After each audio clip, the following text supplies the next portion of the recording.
ओम नमः सिद्धेभ्यः। ओम नमः सिद्धेभ्यः। ओम नमः सिद्धेभ्यः। मंगलम भगवान वीरो मंगलम गौतमो मणि मंगलम कुंद कुंदाद्यो जैन धर्मोस्तु मंगलम सर्वमंगल मांगल्यम सर्वकल्याणकारकम प्रधानम सर्वधर्माणां जैनम जयतु शासनम जैनम जयतु शासनम। इस भवतरु का मूल एक जानहु मिथ्या भाव ताकू कर निर्मूल अब करिए मोक्ष उपाय।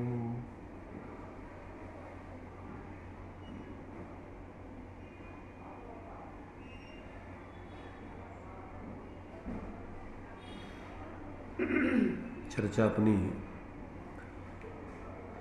जो मोक्ष मार्ग प्रकाशक जी का 7वां अधिकार है उसके माध्यम से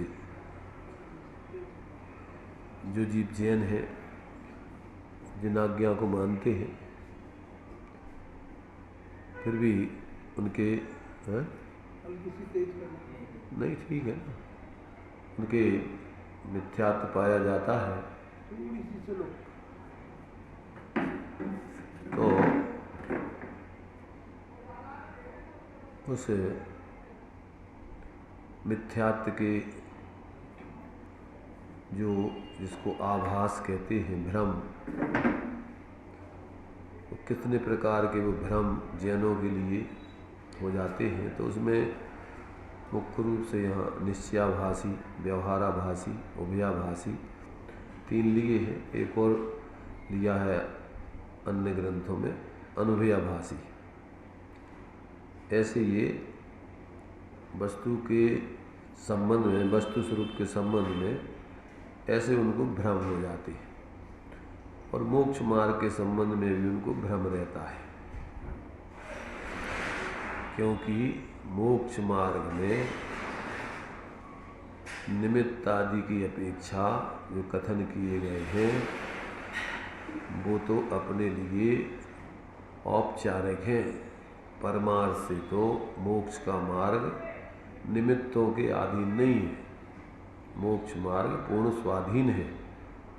तो इसको ऐसा भ्रम होता है कि हम अगर जिनेंद्र भगवान की आज्ञा अनुसार प्रवृत्ति करते रहेंगे अथवा गुरुओं के ही आधार पर जीते रहेंगे या चलते रहेंगे तो हमारे लिए धर्म की प्राप्ति हो जाएगी। परंतु निमित्त तो वास्तव में तुम्हारे लिए जिन सदनिमित्तों की बात शास्त्र में आती है, देव गुरु धर्म आप्तागम पदार्थ आदि का स्वरूप, वो तो जब जीव अपनी बुद्धि में वस्तु स्वरूप का सही निर्णय करके और अपने जीवन में सभी प्रकार की भ्रांतियों को छोड़कर प्रत्येक वस्तु की स्वतंत्रता समझ करके अपने आत्मा के भेदाभेद स्वरूप को समझ करके और पराश्रित जीवन जो नैमित्तिक जीवन है जिसको अपन विकारी भावों के साथ उसका संबंध रहता है उसको समझ करके, और जब ये ऐसे वो नैमित्तिक भावों को अपना स्वरूप न समझकर उन पराश्रित भावों का भी त्याग करके क्रम से स्वाश्रय से जीवन जीता है, तब उसके जीवन में मोक्ष मार्ग प्रकट होता है। तो ये तो क्या करता है कि इसके जीवन में तो अनेक प्रकार की भ्रांतियाँ चलती हैं।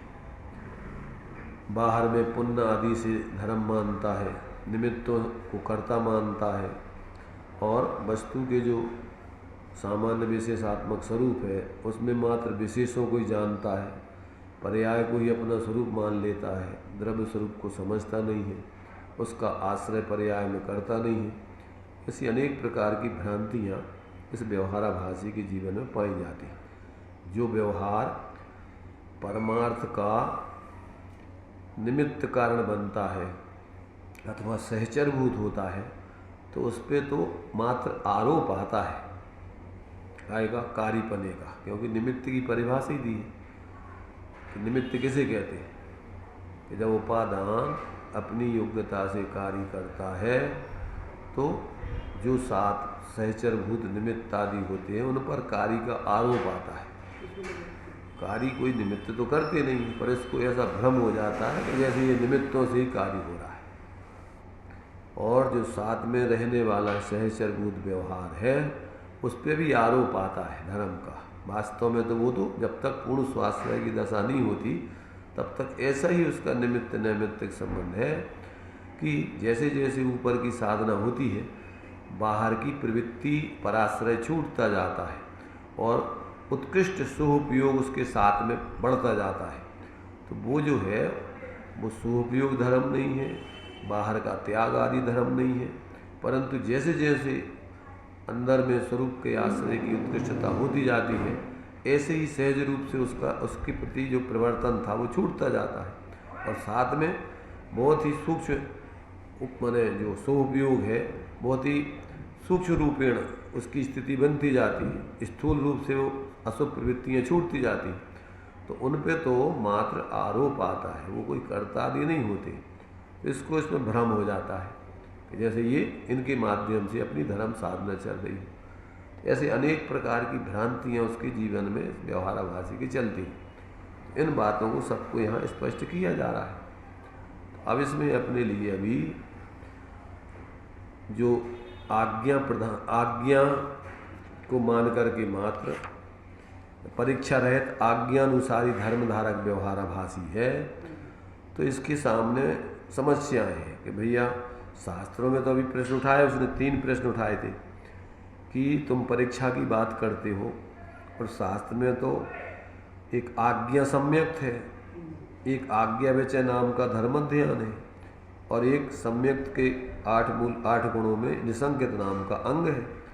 तो उसमें ये कहा है कि भैया शास्त्रों की परीक्षा अपने लिए शास्त्र को मात्र आज्ञा ही से मानना चाहिए और आज्ञा के माध्यम से ही अपने लिए जो है धर्म ध्यान आदि बने, जो आज्ञा ही धर्म ध्यान है, ऐसा जो उनकी आज्ञा मान के जो भी अपन विचार आदि कर रहे हैं, बाह्य प्रवृत्ति कर रहे हैं, वही धर्म है, ऐसा वो मानता है। और कहते हैं अगर अपन जो है जिनेंद्र भगवान के वचनों में शंका करते हैं कि भैया ऐसा सही है कि गलत है, अगर ऐसा विचार करते हैं तो कहते हैं फिर शास्त्र में लिखा कि उस पर शंका नहीं करनी चाहिए। तो फिर ये परीक्षा आपकी जो कह रहे हो परीक्षा करने चाहिए, अब ये तो हमें समझ में आता नहीं। ऐसा उसके 3 प्रश्न थे। तो उसके समाधान में अपना ये चर्चा चल रही है कि भैया शास्त्रों में कुछ कथन तो ऐसे होते हैं कि जिसकी तुम परीक्षा नहीं कर सकते प्रत्यक्ष अनुमान आदि से। कुछ कथन ऐसे होते हैं जो प्रयोजनभूत हैं, आत्मकल्याण में साक्षात जो तत्वादिक हैं उसकी आप परीक्षा कर सकते हो, अनुमान आदि भी कर सकते हो। तो जिनकी आप परीक्षा कर सकते हो, अनुमान कर सकते हो, उसकी तो परीक्षा करो, अनुमान आदि से स्वीकार करो। और जिनकी जो सूक्ष्म हैं, दूर हैं क्षेत्र से और तुम्हारे से अंतरित हैं काल से, जो पहले हो चुके आगे होंगे, अब उसको अपन नहीं समझ सकते, वो सर्वज्ञ जान सकते हैं सब, तो उसको आज्ञा से मानो। तो सर्वथा अकेला मात्र तुम जो प्रयोजनभूत है, अब उसकी तुम आज्ञा मान लोगे तो मोक्ष मार्ग कोई दूसरों की आज्ञा से तो चलता नहीं है।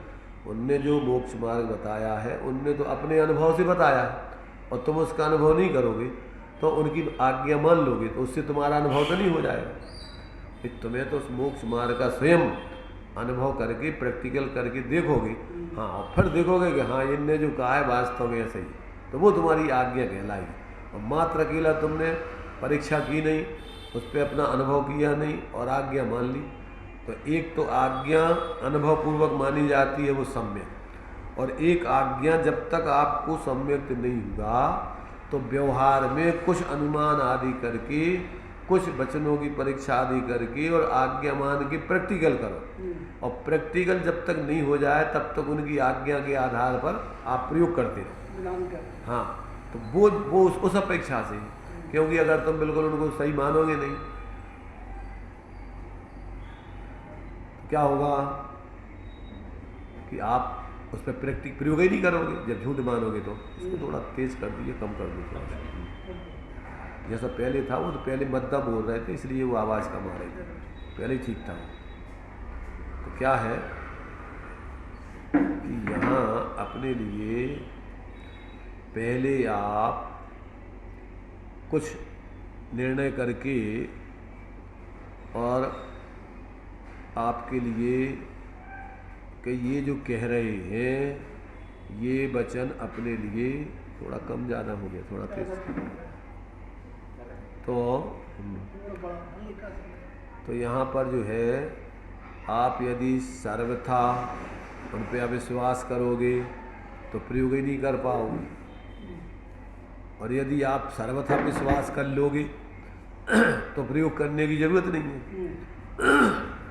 इसलिए जिनेंद्र भगवान के वचनों पर अभी जब तक आपको स्वयं प्रयोग नहीं हुआ है तब तक तो आप आज्ञा मान के प्रैक्टिकल करो, और प्रैक्टिकल हो जाने के बाद फिर आपको फिर अनुभव पूर्वक की आज्ञा वो सम्यक आज्ञा कहलाएगी। ऐसा समझना चाहिए। तो यहाँ पर ये कहते हैं, यही बात अपनी चल रही है यहाँ पर कि जो कथन अपन जिनकी परीक्षा कर सकते हैं प्रत्यक्ष आदि से उसकी तो परीक्षा करें, अनुमान आदि प्रत्यक्ष आदि से, और जिसकी अपन परीक्षा नहीं कर सकते हैं, अनुमान आदि नहीं कर सकते हैं, ऐसे वचनों को अपन उनकी आज्ञा से ही माने।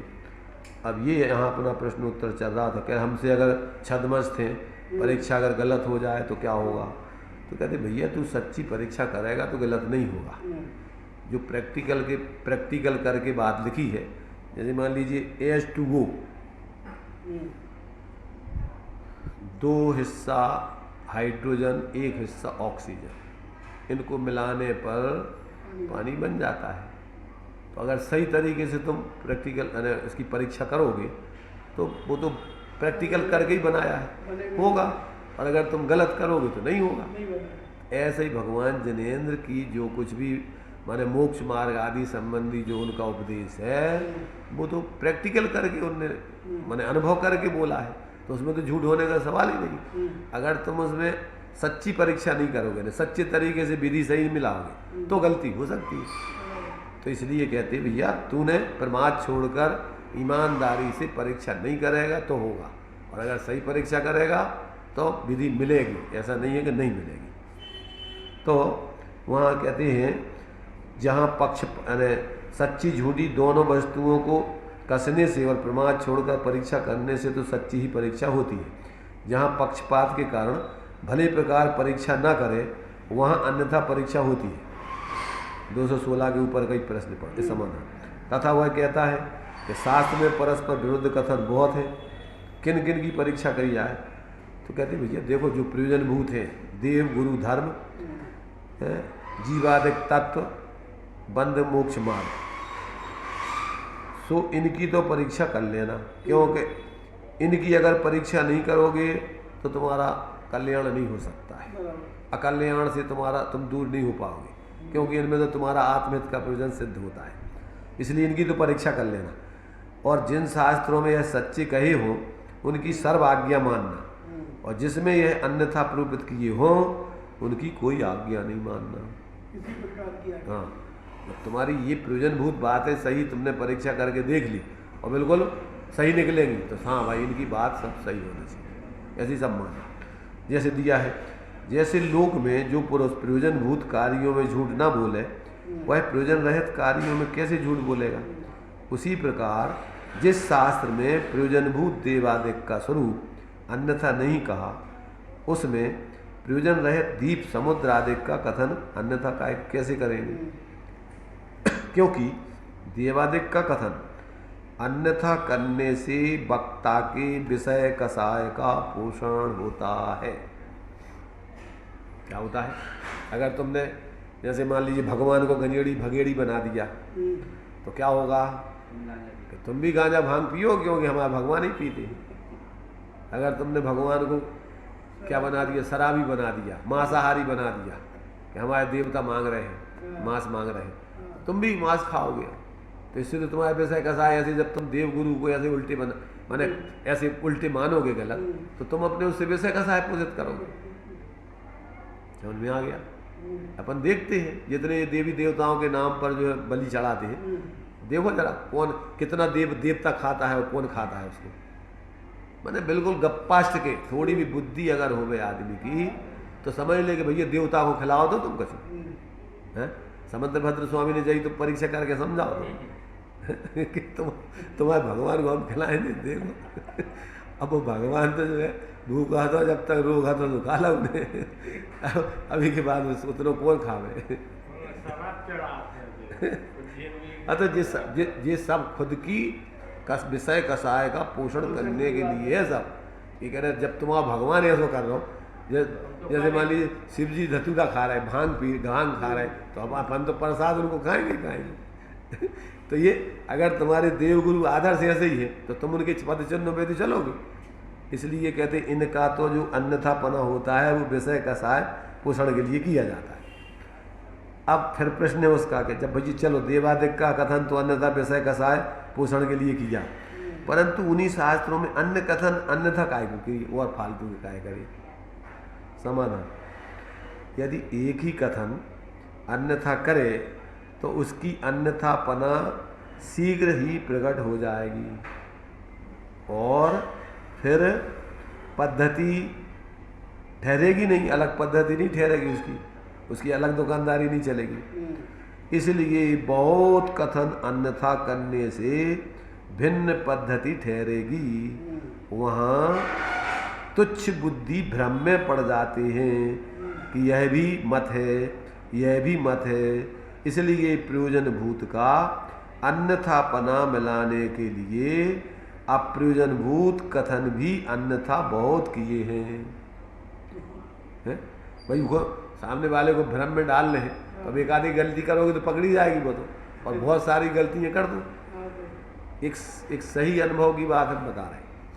एक व्यक्ति ने अपना अनुभव सुनाया था। एक मनऊ के मुन्ना, एक मनऊ गांव है बीना के पास, एक मुन्ना नाम का व्यक्ति था। तो वो बहुत बड़ा एक प्रकार से डाकू टाइप का बन गया था। एक बार वो हमसे मिला, मैंने हमारे पास आया, चर्चा हुई उससे। हमने पूछा कि भाई तुम ये ऐसे गलत काम क्यों कर रहे हो। उसने बताया कि हम देखो सही बात बताएं। मैंने हाँ सही बात बताओ। कहने देखो एक बार हमसे गलती हो गई गांव में, तो सारे लोग हमारे हमें जीने नहीं दे रहे, रात दिन हमारे लिए टोचना दे करके और हमें जीना मुश्किल कर दिया। पर हमने कहा यार ये तो ऐसे नहीं चलेगा, ज़िंदगी जी नहीं पाएंगे। तो फिर हमने क्या है, फिर हमने अपराध ही करना चालू किया। अब सारे लोग हमें मान सम्मान देने लग गए, डरने लग गए हमसे, और एक हमारा अलग रुतबा पैदा हो गया। और उसने दृष्टांत क्या दिया कि सफ़ेद कपड़े में अगर एक कोई धब्बा लग जाए तो बुरा लगता है वो, और उसमें कई धब्बा लगा दो तो डिजाइन बन जाती है, फैशन बन जाती है। तो हमने यही किया फिर। ये बात यहाँ लागू होती है कि अगर तुम एक आध गलती करोगे तो क्या होगा कि लोग कहेंगे पकड़ी जाएगी तुम्हारी। अब तुम चारों तरफ से भ्रम में डालने के लिए बहुत देव गुरु धर्म आदि बहुत सी चीज़ें तुम भ्रमित कर दो सब, तो क्या होगा कि लोग कहें भैया ये भी एक धर्म है, मत है, ये भी एक मत है। तो अब ये अपन देखो यही होगा क्या है। जैसे देखना, अब ये जो अभी बताया देवी देवता भगवान अगर लेते हैं तो भक्तों को ही मिलेगा। 20 पंथी आमनाय में ये लोग पंचामृत अभिषेक करते भगवान का। उसका हेतु नहीं पता आप लोगों को। उसमें पंचामृत अभिषेक में दूध, दही, घी, इक्षु रस वगैरह जितनी अच्छी खाने की चीज़ें, ये सारी चीज़ें जब भगवान को आपको ले आना है तो सारी चीज़ें आपको ला करके देना पड़ेंगी। अब वे संग उनके भगत चलते गाड़ी लेकर के, तो ये सारी चीज़ें भगवान के नाम पर वे सब रखते हैं और व्यवस्था बनती है इनके इन भक्तों की इनकी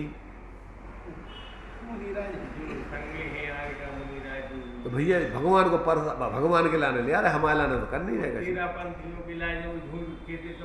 भगवान को गलत कर रहा हूँ, बना रहा हूँ। पपरी गूजा गूजा फेना गूजा, ये तो है अनेक अनेक प्रकार के पकवान, तुम पकवान बनाओ। सागर तक खेल लेंगे। चलो छोड़ो, व्यक्तिगत चर्चा नहीं करने पर। तो क्या है ये, क्या है, अगर तुम शिथिलाचार भगवान के नाम पर करोगे तो क्या होगा कि तुम्हारे विषय का सहाय पोषित होते हैं।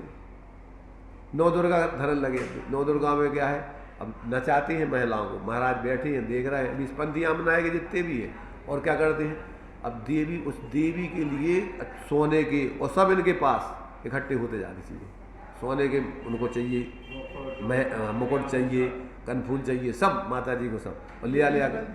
हाँ, नौ दुर्गा मनाते बहुत सारे। बहुत विसंगतियाँ चालू हो रही इस पंचम काल की देन है। इसलिए भाई बिना परीक्षा किए, एक आचार्य देव ने, अमित गति आचार्य ने कौन सा ग्रंथ लिखा है, धर्म परीक्षा नाम का एक ग्रंथ लिखा हुआ है, उसमें ऐसे ही गप्पाष्ट के भर के खंडन किया है उसका सब। धर्म परीक्षा नाम, पूरा नाम धर्म परीक्षा नाम का ग्रंथ है, धर्म की परीक्षा, अमित गति आचार्य का, तुमने पढ़ा नहीं होगा। जैसे ये वो सत्य की खोज लिखी ना, जैसे इसी टाइप का वो ग्रंथ है पूरा। माने उनका जो दो मित्र होते हैं, तो एक मित्र बिल्कुल ऐसे ही, मैंने ऐसे ही मानता है धुप्पलबाजी में धर्म को, और वो जा के उनकी पोले खोल के देखो जी धर्म है, आज बताओ सिद्ध करो। तो मतलब ये है कि धर्म वही कह रहा है कि धर्म कोई ऐसा पाखंड नहीं है। धर्म तो परम वैज्ञानिक, इसमें जो है आत्मा का परम हित, निष्कषाय वृत्ति, स्वाश्रय की वृत्ति सिद्धि होती है उसमें। तो बीतराग विज्ञानता, तीन भुवन में सार बीतराग विज्ञानता, शिव स्वरूप शिवकार, नमोत्तर योग समार्ग। यहाँ तो आत्मा का पूर्ण निर्दोषपना सिद्ध करना है। यहाँ आत्मा को लिए बाहर के विषय कसाय में थोड़ी लगाना है। तो जो लोग धर्म के नाम पर ये विषय कसायों का पोषण करते, देखो राग रंग में चारों तरफ लोगों को जो है भीड़ इकट्ठी कर दी, और पैसा इकट्ठे करते रहो धर्म के नाम पर, बोले जी वो बोली लगाते रहो। अरे बनिया लोग इकट्ठे हो गए, 6-6 खंडे के अधिपति छोड़ के गए, इनको पैसे इकट्ठे करने थे, कहते दुकानदारी करने थी। इसलिए वर्तमान में बहुत विसंगतियाँ चालू हो गई हैं, और जिसको अपना आत्मित करना है, थोड़ा सा जीवन है, अगर ये विवेक पूर्वक नहीं जिएगा तो बहुत जो है वास्तव में मनोजीवन में ऐसे ही बड़ी मुश्किल से मिलता है, और इनमें फोकट के कामों में निकल जाएगा, क्या होगा। अरे मंदिर मूर्तियों की जरूरत तो साधुओं की जरूरत ही नहीं है, वैसे तो पूर्ण स्वाधीन जीवन है उनका, अबस जीवन, अबस उनका एक उनका नाम है अबस, वो किसी के बाहर के बस नहीं, वो बसीभूत, उनको किसी पराधीनता की जरूरत नहीं है। इसलिए आज तो जितना ज़्यादा है ज़्यादा आडंबर फैला लेवे कोई, उतना बड़ा संत माना जाता है। और ऐसे बड़े बड़े संत अन्य मतों के तो सब जेलों में चले गए, जितने बड़े बड़े संत थे पहुँचे हुए। अब चूंकि जैन धर्म में थोड़े जैन लोग थोड़े अहिंसा के डरते हैं, कुछ जैन धर्म वाले भी चले, हाँ कुछ जैन धर्म वाले भी जेलों में हैं अभी, नंग दिगंबर साधु, समझ लो आप। और क्या है, डरते हैं लोग कि भैया अरे हमें पाप लग जाए अगर हम इनकी गलती पे पते हैं तो। अरे भोले जीव, और इन भोले जीवों में ये अपनी दुर्दशा कर रहे संग। देखो अगर तुम्हारे लिए कोई गलती पे टोके तो तुम्हारे पुण्य का उदय है क्या पाप का उदय है? पुण्य का उदय। अगर तुम्हारी गलती को कोई टोके नहीं तो तुम करते जाओ। जैसे वो बच्चा कहा था ना कि एक गलती की और माँ ने उसकी शाबाशी दे दी, टोका नहीं, और आगे जाके बड़ा डाकू बन गया और उसके लिए फांसी की सजा दी गई। तो अंत में जब पूछा गया न्यायाधीश की कि बोल तेरी क्या इच्छा है, तो उसने बुलाया कि अपनी हमारी माँ को, हमें माँ से मिलना है। और जब माँ आई और उसने कान में बात कर रहा था तो मुँह से दांतों से कान तोड़ करके फेंक दिया उसने, एकदम चिल्लाने लगी वो माँ। और उन्होंने देखा न्यायाधीश ने, क्या किया ये? अरे कहने लगे इस माँ की बदौलत हम ये डाकू बने। जिस दिन हम एक पेंसिल चुरा के स्कूल से लाए थे उस दिन इसने पीठ ठोक दी। उस दिन अगर हमारी एक थप्पड़ मार देती है तो क्या होता, आगे के लिए हम करते क्या ये काम? ऐसे ही अगर अपनी गलतियों को, इसलिए कबीरदास जी ने तो लिखा है, क्या लिखा है? निंदक नीरे राखिए आंगन कुटी छवाए, बिन साबुन पानी बिना निर्मल करे स्वभाव। साबुन पानी की बिना पानी के, बिना साबुन के तुम्हारी शुद्धि करे वालो है वो। इसलिए ऐसे लोगों को तो अपने नज़दीक रखो, बढ़िया एक मकान बढ़िया तैयार करवा के। तो अन्य मत के लोग जब इतना कह सकते हैं तो जैन मत है भगवान जनेन्द्र का। इसलिए आज जो है, जो लोग गलतियां करते हैं और उनकी कोई गलती बतावे तो जैसे अन्य मतों में काफिर कह करके उसको फतवा जारी कर देते, ऐसे ही आज फतवा दिगंबर मत में जारी हो जाती कि तुम्हारी खैरियत नहीं रहेगी अगर तुम हमारी कोई भी गलती बताओगे। इनकी होनहार अच्छी है कि बुरी है? भाई अगर कोई गलती बताए तो तुम्हारा भला है उसमें। आत्मानुशासन में लिखा है कि वो आचार्य उस दुष्ट से भी बुरा है, खल से भी बुरा है कि जो अपने शिष्य के दोष नहीं बतावे। खल तो बड़ा चढ़ा करके बता करके और उसको सजग करता है, और ये इसलिए नहीं बताता है कि अगर हम इसके दोष बताएंगे तो ये भग जाएगा, हमें नहीं मानेगा, हमें नहीं पूजेगा। तो कहते वो आचार्य उस खल से भी ज़्यादा खतरनाक है। ऐसे दोषों में वो शिष्य मर जाएगा तो इसका जिम्मेदार कौन है? वो गुरु जिम्मेदार है जिसके नेतृत्व में वो रह रहा था। इसलिए महाभाग्य से ऐसे निष्पक्ष गुरु और ऐसे निष्पक्ष आत्माराधक बहुत विरल होते हैं, जिनको कोई पक्षपात नहीं। टोडरमल जी जैसे कि जो मरने की माने मौत की कीमत पर भी उन्होंने क्या नहीं किया, समझौता नहीं किया गलत से कि ना आयु तो एक दिन छूटना ही है, और गलत का समर्थन करके मरेंगे तो कौन से राजा बसु जैसी दशा होगी हमारी। इसलिए विवेकी व्यक्ति स्वप्न में भी कोई बुरा कहो अच्छा कहो, लक्ष्मी आओ जाओ लाखों वर्षों तक जियो या मृत्यु आज ही आ जाओ, तो भी सत्य मार्ग से न्याय मार्ग से कभी ना पद डिगने पाओ। तो यहाँ कहते हैं भाई कि जो इस प्रकार से देवादिक का जो कथन है वो तो अपने विषय का सहाय का पोषण करते हैं उससे। तो कहते और जो कथन किए हैं अन्यथा वो तो कहते भैया अलग पद्धति बनाने के लिए, अपना अलग क्या है एक संप्रदाय खड़ा करने के लिए, और ऐसे भोले जीवों को अपने संप्रदाय में शामिल करके और उनको क्या करना, फिर वे डरते रहेंगे तुमसे कि भैया ये तो ऐसे ही चला थे होगा, ऐसे चलती रहती पोले उनमें बड़ी बड़ी हो। जब पता पड़ता है पाप का घड़ा भर जाता है तो फिर लादेन जैसी तई उनकी दुर्दशा होने लगती है। तो यहाँ पर क्या कह रही है, इसलिए प्रयोजन भूत का यदि एक ही कथन अन्यथा करे तो उसका अन्यथा पना शीघ्र प्रकट हो जाएगा और भिन्न पद्धति ठहरेगी नहीं। इसलिए बहुत कथन अन्यथा करने से भिन्न पद्धति ठहरेगी। वहाँ तुच्छ बुद्धि भ्रम में पड़ जाते हैं कि यह भी मत है यह भी मत है। इसलिए प्रयोजन भूत का अन्यथा पना मिलाने के लिए अप्रयोजन भूत कथन भी अन्यथा बहुत किए हैं, तथा प्रतीति कराने के अर्थ कोई कोई कथन सच्चे भी किए हैं। अगर पूरे झूठे झूठे नकली नकली नोट रख दोगे तो कौन खरीदेगा? सही बात उसमें है। कछु असली नोट भी तो होने दिलाने चाहिए, पड़ेंगे। कछु अच्छे लोग भी होने चाहिए, कछु फिर अपने हिसाब से उनमें इकट्ठे कर लो सब चोर बाजार। परंतु जो चतुर हो सो भ्रम में नहीं पड़ता है। प्रयोजन भूत कथन की परीक्षा करके जहाँ सत्य भाषित हो उस मत की सर्व आज्ञा माने। सो परीक्षा करने पर जैसा जैन मत ही सत्य भाषित होता है। क्यों? कि उसमें तो पूरा प्रैक्टिकल करके ही सारी बातें लिखी, गप्पास्ट के तो कुछ है ही नहीं, और कोई विषय माने अज्ञानता और कसाय से तो लिखी नहीं गई है। अनुभूत बात है। तो कहते हैं अन्य नहीं, क्योंकि इनके वक्ता सर्वज्ञ वीतराग हैं, वे झूठ किस लिए कहेंगे। इस प्रकार जिन आज्ञा मानने से जो सच्चा श्रद्धान हो उसका नाम आज्ञा सम्यक है। जिन आज्ञा मानकर परीक्षा करके जो सही बात है उसको मानना, उसका नाम आज्ञा सम्यक है। गप्पाष्टकों में मान लेना बिना परीक्षा के, उसका नाम। आज्ञा समझ। और तुम कहोगे तुम परीक्षा करने के अधिकारी हो कि क्यों भैया, क्यों नहीं है? तो ये हम माल खरीद रहे, जब हमें तुम्हें गुरु बनाना है तो हम परीक्षा नहीं करेंगे तुम्हारी। वैसे होते जाओ, एक दिन तो उनकी नजर होता है।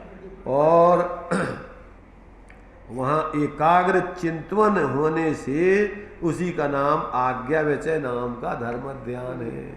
उसी के आधार पर अपनी साधना करने का नाम, ध्यान आदि करने का नाम आज्ञा विचय नाम का धर्म ध्यान है। यदि ऐसा ना माने और बिना परीक्षा किए ही आज्ञा मानने से सम्यक्त व धर्म ध्यान हो जाए तो जो द्रव्यलिंगी आज्ञा मानकर मुनि हुए हैं, आज्ञानुसार साधन द्वारा ग्रेव्यक पर्यंत जाते हैं, उनके मिथ्या दृष्टिपना कैसे रहा? उनमें तो कोई आज्ञा में कमी नहीं थी मानने में, सब कुछ उनने छोड़ दिया आज्ञा के आधार पर। बिना आज्ञा के थोड़ी किया। इसलिए कुछ परीक्षा करके आज्ञा मानने पर ही सम्यक्त व धर्म ध्यान होता है। लोक में भी किसी प्रकार परीक्षा होने पर ही पुरुष की प्रतीति करते। पुरुष को अपन विश्वास नहीं कम मानते, जब उसके माल के कुछ अपन परीक्षा कर ले, दुकानदार है तो अपन कब कहते कि भैया ये आदमी सही माल देता है, कि जब उसके माल को लाकर प्रयोग कर लेंगे। तो ऐसे ही जो सत्य पुरुष हुए हैं उनके वचनों की पहले परीक्षा की गई और देखा कि ये बिल्कुल इनके वचन परीक्षा पर कसौटी में खरे उतरते हैं उनके, इसलिए उस पुरुष को फिर सत्य माना जाता है। ऐसा नहीं है कि बिना परीक्षा के किसी को भी सत्य मान लो। आज्ञा विचय धर्म ध्यान, आज्ञा विचय को मतलब, आज्ञा विचय को मतलब भगवान ने जो अपन को धर्म का स्वरूप बताया है, ध्यान का स्वरूप बताया है, उसके आधार से अपन ध्यान जो कर रहे हैं उसका नाम है आज्ञा विचय नाम का धर्म ध्यान। उनकी आज्ञा में विचरण करके अनुभूत करना, अनुभूत करके और फिर आज्ञा मानना, उसका नाम है आज्ञा विचय नाम का धर्म ध्यान। अकेले मात्र बिना परीक्षा के मान लेना उसका नाम आज्ञा विचय धर्म ध्यान नहीं, आज्ञा सम्यक नहीं।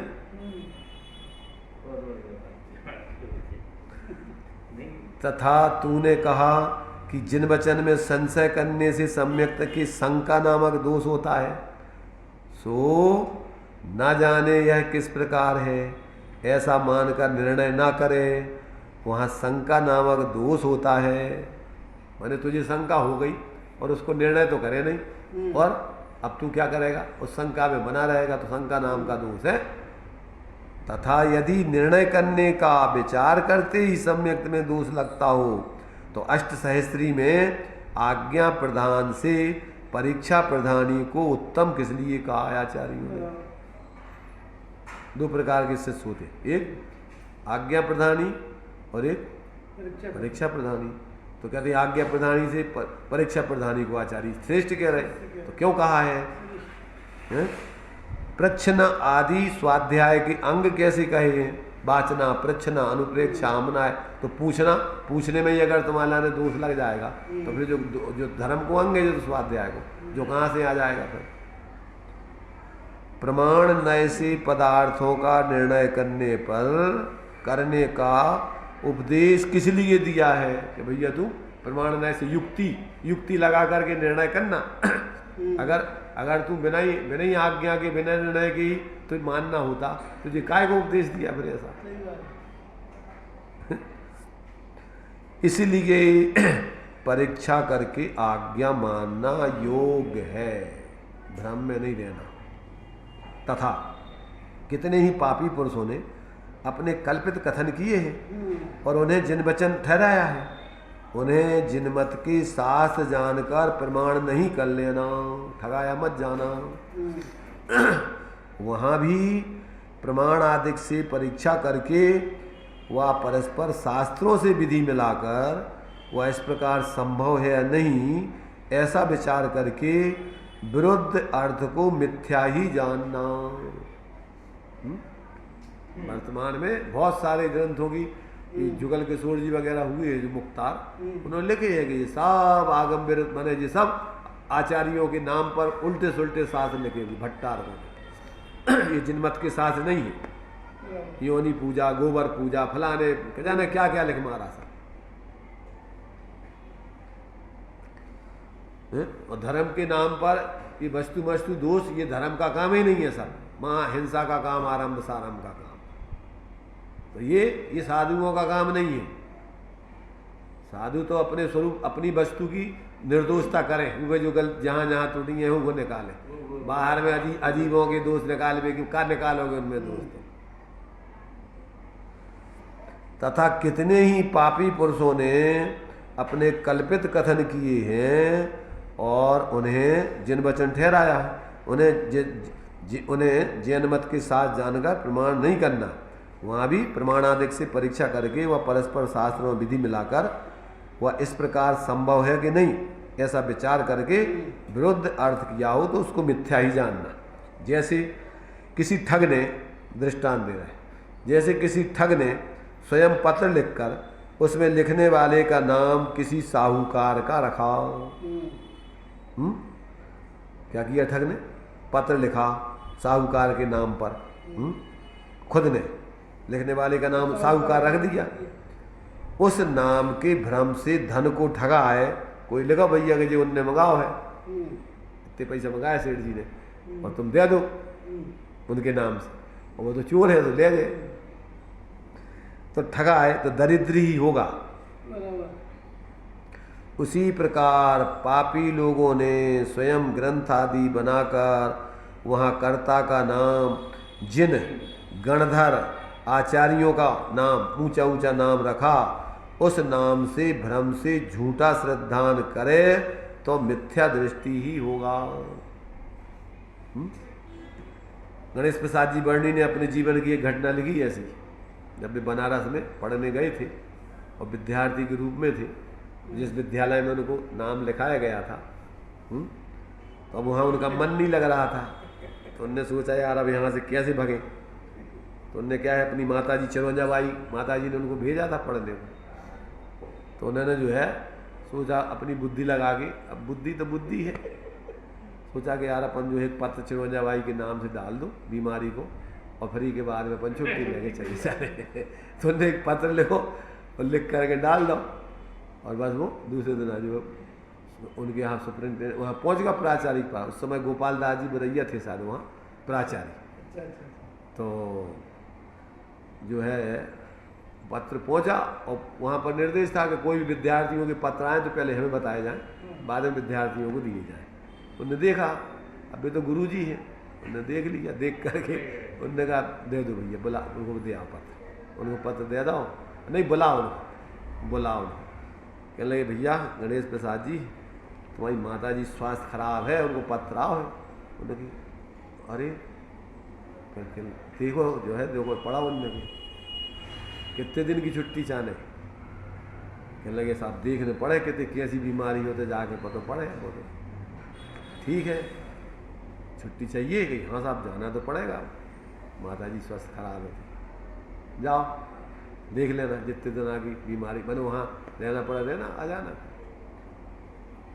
दे दिया उनको, छुट्टी दे दी और उनसे कह दिया सुपरिटेंडेंट जब आ जाए तो हमारे पास लाना है इनको। आ गए कुछ दिनों के बाद, जितने दिन उनका मन लगा घूम घाम के 15-20 दिन, उनने एक श्लोक लिख के दिया उनको, याद कर लेना भैया, संस्कृत तो पढ़ाई रहे थे। उपाध्याय नटे धूर्ते कुट्टिन्याम तथई विजय माया तत्र न कर्तव्या माया तैने में निर्मिता। ये याद करके सुनाना हमारे लिए कल।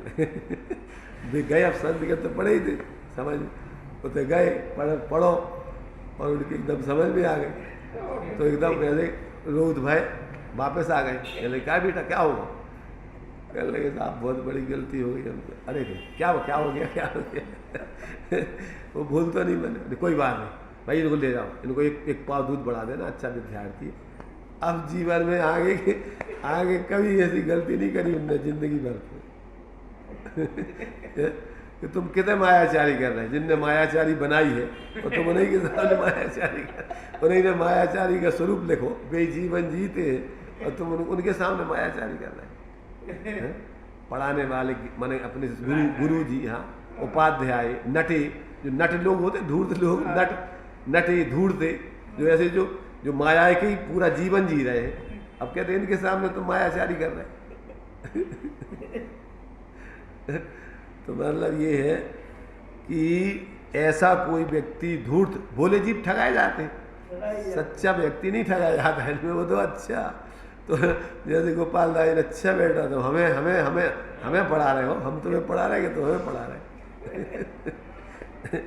तो कहते हैं अगर ऐसा तू भ्रम से ऐसे माने ठग के माध्यम से झूठे सास लिख करके तुम्हें लूटने के लिए किसी ने ऐसा भ्रम में डाला हो, तो उनकी परीक्षा करके भ्रम में नहीं पड़ना। तथा वह कहता है गोमठ सार में ऐसा कहा है कि सम्यक दृष्टि जीव अज्ञानी गुरु के निमित्त से झूठ भी श्रद्धान करे तो आज्ञा मानने से सम्यक दृष्टि ही है। सो यह कथन कैसे किया है? जैसे जीव कांड का 27वीं गाथा है। सम्माइठी जीवो विठम पविणंतु सदहदी असभावम अजानमाणी गुरु नियोगा। क्या लिखा? हमें कम दिख रहा है। अजान माणो गुरु नहीं होगा। तो क्या कह रहे कि अगर सम्यक दृष्टि जीव कोई अज्ञानता से कोई गलती कोई गुरु पढ़ा देवे और सिद्धांत कर रहा है, तो कहते वो उसके सम्यक बरकरार है। तो यहाँ कह रहे हैं कि अब उत्तर उसका दे रहे हैं। गोमठ सार में जो लिखा है कि श्रद्धान करे आज्ञा माने तो सम्यक दृष्टि है। सो हमारे लिए इस प्रकार से आज्ञा मानने से अगर गलत भी श्रद्धान हो रहा तो हमारे सम्यक में कोई दोष नहीं लगेगा। उसका खुलासा उत्तर वही बात जो पहले पढ़ी अपन, जो प्रत्यक्ष अनुमान आदि गोचर नहीं है, ऐसे जो सूक्ष्म वचन आदि हैं, दूरवर्ती हैं, अंतरित हैं, तो कहते हैं इस प्रकार से कि जो प्रत्यक्ष अनुमान आदि गोचर नहीं है और सूक्ष्मपने से जिनका निर्णय नहीं हो सकता है, उनकी अपेक्षा यह कथन जानना। परंतु मूलभूत देव गुरु धर्मादिक तथा तत्वादिक का अन्यथा श्रद्धान होने पर तो सर्वथा सम्यक्त नहीं होता। जिनकी श्रद्धान पूर्वक अनुभव पूर्वक सम्यक्त होता है और उन्हीं में तुम उनकी धुप्पलबाजी मान लोगे तो तुम्हारा तो मूल ही नहीं है। अपने सम्यक्त कहाँ से हो जाएगा? यह निश्चय करना माने वो जो अप्रयोजन भूत सूक्ष्म दूरवर्ती अंतरित आदि पदार्थ हैं जिनका तुम अनुमान आदि नहीं कर सकते, प्रत्यक्ष परीक्षा नहीं कर सकते, उनकी बात है ये। हाँ, तो इसलिए जो है ऐसा जानना, तो यह निश्चय करना, इसलिए बिना परीक्षा किए केवल आज्ञा ही द्वारा जो जैनी है उन्हें भी मिथ्या दृष्टि जानना। क्या कहा? उन्हें जो बिना परीक्षा के जो है मान लेते हैं उनको मिथ्या दृष्टि ही जानना। मोटी मोटी तो समझ में आती है, सूक्ष्म जी है तो उनकी तो मोटो मिलान तो हो ही जाते हैं। सही है कि गलत तो कोई मोटो नहीं, प्रयोजन भूत। यहाँ मोटो सूक्ष्म की बात नहीं। मोटे मोटे तो बड़े बड़े द्वीप समुद्र आदि बहुत मोटे मोटे, परंतु तो तुम जा ही नहीं सकत, देख ही नहीं सकत, ये तो भगवान ही देख सकत। तो अब जैसे ना तो वैज्ञानिक जा सकत होते, तो मोटे भी हों और चाहे सूक्ष्म हो, जिनकी तुम परीक्षा नहीं कर सकते, अनुमान आदि नहीं कर सकते, वे चीज़ें, उन चीज़ों पे तुम भगवान के आधार पे मान लेना, क्योंकि वो अप्रयोजन भूत है। तुम्हारे कल्याण के लिए तो ये प्रयोजन भूत है। जैसे मान लीजिए अब अपन को जो जीवन उपयोगी चीज़ें हैं खावे पीवे की, उनकी तो तुम परीक्षा करके जहर, और तुमने खावे की चीज़ को जहर के रूप में समझ लो तो मरोगे तुम, और खाने वाली नहीं समझ पाओगे तो नहीं खाओगे तो मरोगे। इसलिए प्रयोजनभूत चीज़ें जो अपने हित की हैं, जिसके आश्रय से मोक्ष मार्ग होता है और जिनका आश्रय छोड़े बिना संसार मार्ग चलता है, छोड़ो नहीं तो उनकी तो परीक्षा करना। 6 द्रव्य 7 तत्व आदि हे उपाधि तत्वों का, देव गुरु धर्म आदि का, संसार मार्ग मोक्ष मार्ग, इनका तो परीक्षा करना, और बाकी जो ये चीज़ें हैं उनकी आज्ञा मान लेना, ये बात है। तो इस प्रकार से ये अपने लिए एक एक बात इन्होंने जो बहुत ही वास्तव में यहाँ मैंने धुप्पलबाजी वाला मार्ग नहीं है, परम वैज्ञानिक मार्ग है ये तो, और बिल्कुल विवेक पूर्वक जीने का है। मात्र अंधश्रद्धा का मार्ग नहीं है, किसी के पीछे लग जाने का मार्ग नहीं है। समझ करके गंभीरता पूर्वक और शालीनता से जीने का मार्ग है। इसमें कहीं जल्दबाजी का और उतावलेपन का काम नहीं है और भावुकता का काम नहीं है, और यहाँ किसी प्रकार से कसाय करने का काम नहीं है, लड़ने झगड़ने का काम नहीं है। इसमें क्या काम है लड़ने झगड़ने का? तो इस प्रकार से ये अपन को एक एक बातें यहाँ पर गंभीरता से समझकर अपने जीवन में अगर ऐसी गलती हो तो समझना। पर इसमें जो है अपन रहने दें, तुम्हारे लिए अभी टाइम हो जाएगा, बाकी अपन बाद में विचार करेंगे। देख लो, नहीं अब देख लो सब तुम लोग अगर हो तो जो पूरा करें, हमें तो कोई मतलब नहीं। चलो पढ़ लेते इसमें। तो इस प्रकार वो भी बिना परीक्षा के आज्ञा मानने वाले जनी वो सब कहते हैं उनको मिथ्या दृष्टि जानना है। अब तथा कितने ही परीक्षा करके भी ज्ञानी होते हैं। चलो परीक्षा करते हैं तो कैसे परीक्षा वाले, अब उनकी भी देखो, परंतु मूल परीक्षा नहीं करते। दया, शील, तप, संयम आदि क्रियाओं द्वारा व पूजा, प्रभावना आदि व्यवहार कार्यों से व अतिशय चमत्कार आदि से व जिन धर्म से इष्ट प्राप्ति होने के कारण, पुण्य के उदय वाली कारण जिन मत को उत्तम जानकर प्रीतिवंत होकर जैनी होते हैं, सो अन्य मतों में भी ये कार्य तो पाए जाते हैं। इसलिए इन लक्षणों में तो अति व्याप्ति दोष पाया जाता है।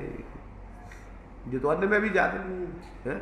जैसे मान लीजिए वो तुम्हारे से रानी रेवती की परीक्षा की गई कि सम्यक दृष्टि है कि नहीं, तो उन्होंने समोषण आदि की रचना की सबकी, तो उसने कहा भाई इस अब हो गया 24 तीर्थंकर हो गए, कौन तो समोषण आगा दे, तो कोई भैरूपीय मायावी के काम है, तो वो उसको कोई विकल्प ही नहीं। चमत्कार, यहाँ चमत्कार का कोई काम नहीं, यहाँ तो पूरी वैज्ञानिकता से पूरी सत्य तत्व की बात है। ये चमत्कार वमत्कार सब झूठे कार्यक्रम है।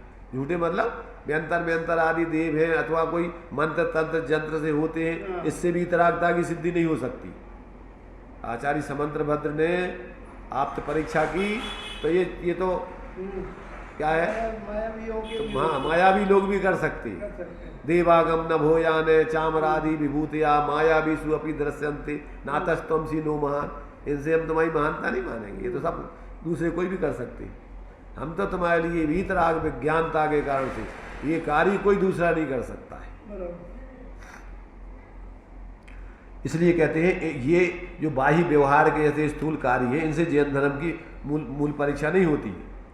कोई कहे जैसे जिन धर्म में ये कार्य है वैसे अन्य मतों में नहीं पाए जाते हैं, इसलिए अतिव्याप्ति दोष नहीं है।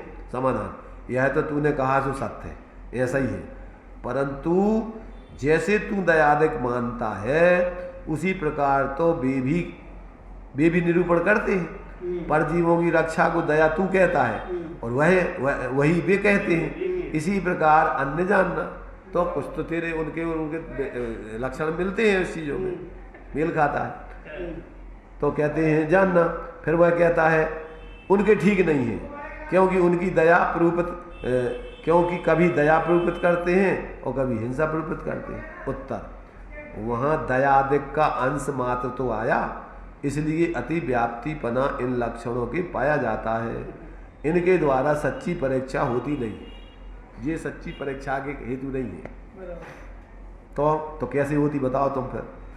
अब उसका सुन, जिन धर्म में तो सम्यक दर्शन, सम्यक ज्ञान, सम्यक चारित्र को मोक्ष मार्ग कहा है, वहाँ सच्चे देवादिक व जीवादिक का श्रद्धान करने से सम्यक होता है।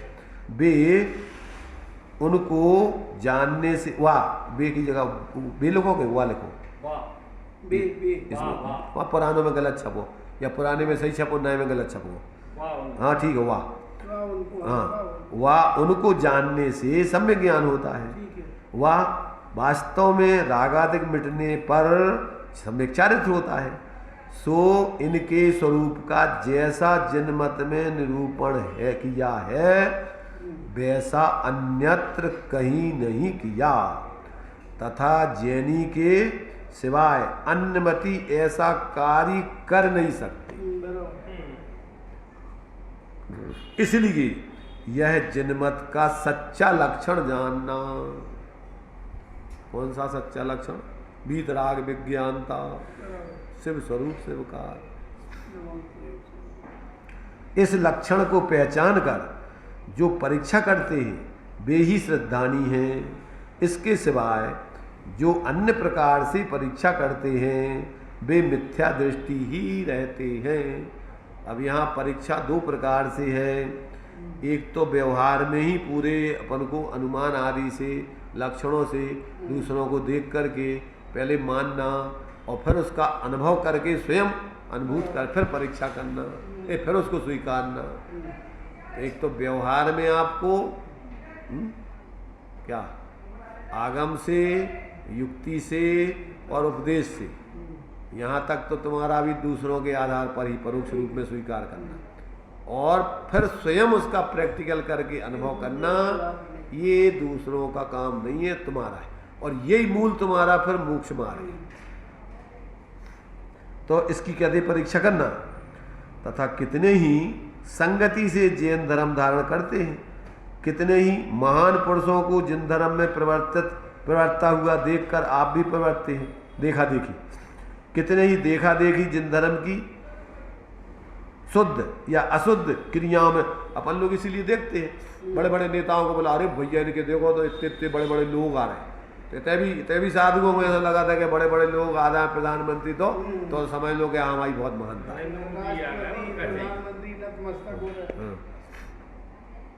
इस भ्रम में मत रहना, इनसे कोई मतलब नहीं है उसका। ये तो सब उदय अनुसार बड़े बड़ी चीजें ये सब होती रहती बाहर में। उदय पुण्य पाप के उदय से बाहर का धर्म, अंदर के धर्म का कोई संबंध नहीं है।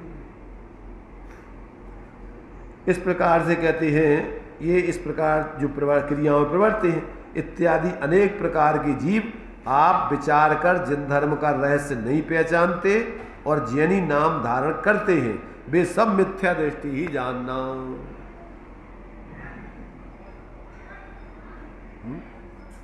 सब बाहर का जितना प्रदर्शन नाटक है, जितना करना पड़ता हो, समझ लेना कि इसमें असलीपना कुछ नहीं है।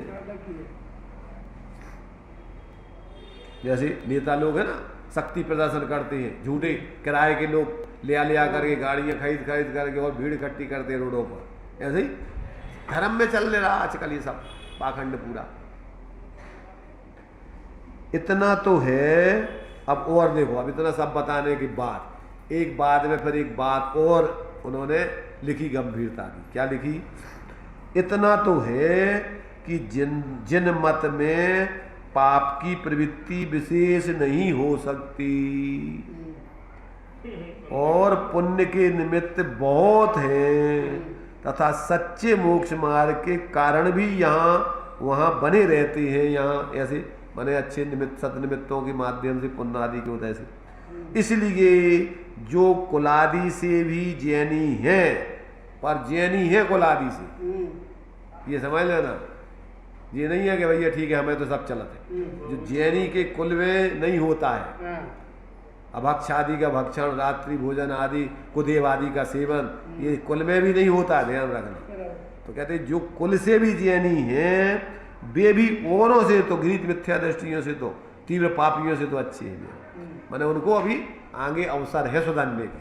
तो वो एक दूसरा पक्ष एक उन्होंने सामने रख दिया कि भैया अगर जो कुल से भी है तो उनको भी एकदम सर्वथा तुम अन्य लोगों जैसा नहीं मान के उनके प्रति दुर्भाव नहीं करना। अच्छा इतनी उन्होंने थोड़ी सी एक छूट दे करके और अपने इस कुल में पैदा होने वालों के प्रति भी एक सॉफ्ट कॉर्नर रखा है। उनके प्रति तो एकदम मैंने उनके प्रति दुर्भाव नहीं करना। इंतजार मैंने जैसे 12 साल तक जो है वो तुम्हारे बारी से इंतजार करते रहे पुष्प डाल का कि भैया आगे सुधरेगा। जब ये 20 लिए है तो कभी ना कभी तो इसकी बुद्धि सुलट सकती है। तो इस प्रकार से ये अपने लिए परीक्षा रहित आज्ञानुसारी जैनाभासी मिथ्या दृष्टियों का स्वरूप ही अपन ने एक सामान्य रूप से अपन ने, इतने में बहुत कुछ है, संक्षेप में अपन ने पढ़ा है, पर इसमें बहुत विस्तार करना है अगर तो इसमें विस्तार बहुत हो सकता है। पर इतने में संक्षेप में समझना अपने लिए तो भाई अपने में ऐसी गलती हो तो समझ करके दूर करना, और बाकी अपन को इसमें क्या उलझने जाना। अन्य में कोई हो और अगर तुम्हें पात्र दिखे, श्रद्धावान आदि दिखे तो चर्चा करना, ना तो मध्यस्थ रहना। क्यों? कि उसका फल उसको, अपन को उनके प्रति कोई के प्रति द्वेष नहीं रखना। चलिए, तो इस प्रकार से ये दूसरे नंबर का जो है आभासी, जो बिना परीक्षा के, परीक्षा रहित आज्ञा अनुसारी जो जैन धर्म को धारण करते हैं, वे वास्तव में सच्चे जैनी नहीं कहलाते हैं, ऐसा जानना चाहिए। चलिए,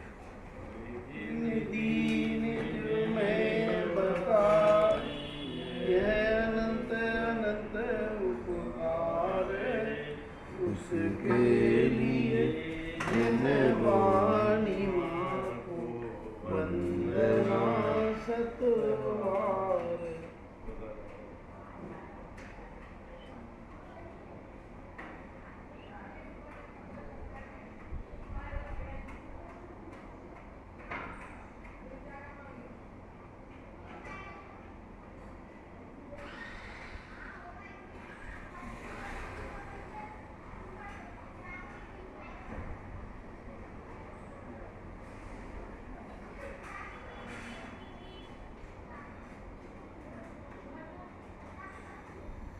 द्वादशांग वाणी माता की कंच परमेष्टि भगवंता।